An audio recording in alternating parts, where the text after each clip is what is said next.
Traveling around the holidays, especially by airplane, has been an annual custom for millions of people dating back decades.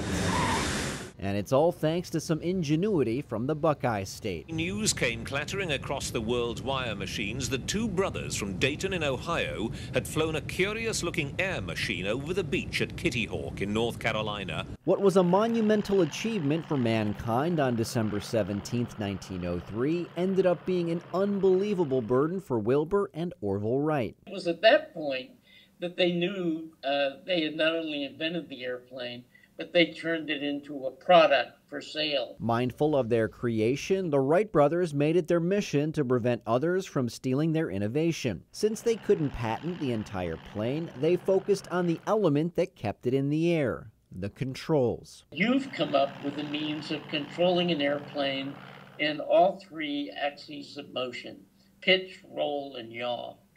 Nobody else is going to be able to build a practical flying machine without using your ideas about control. It took more than 3 years, but in 1906, the Wrights had their patent for a flying machine. The drive that they had to be credited with what they had done and have the respect of people was so much more important than however amount of money they might have made from it. While they were able to sell planes built at their factory in Dayton and profited on license fees from aviators who used their design, the engineering stalled. If they made too many technical changes in the airplane, it would work against them in the patent suits.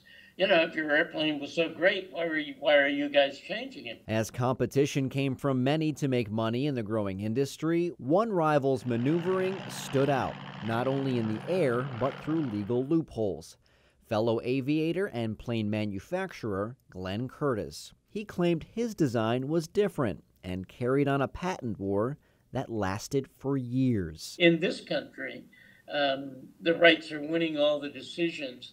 The problem is the patent system is complex. Wilbur bore the brunt of the legal legwork with the Wright Company's lawyers. In 1912, 4 years into a decade-long ordeal, he died of typhoid at 45. The Wrights paid an enormous price for the patent suits. It really wore them down, I think. And had an effect on how Orville conducted the rest of his life after Wilbur died. Within 3 years, Orville sold the company and transitioned to the periphery of American aviation as an advisor. In 1929, Wright Aeronautical merged with the Curtiss Company and still exists today. Maybe people forget sometimes that they were ordinary people. They're not just celebrities. It wasn't the first time the two sides came together. A decade earlier, the government forced them and other companies to collaborate for the sake of the country in World War I, with its impact felt even today. It ends, again, with the creation of a patent pool, an organization that literally does have enormous impact on what happens to the growth of American aviation legally for the rest of the 20th century. I'm Chaba Sukos for Court News, Ohio.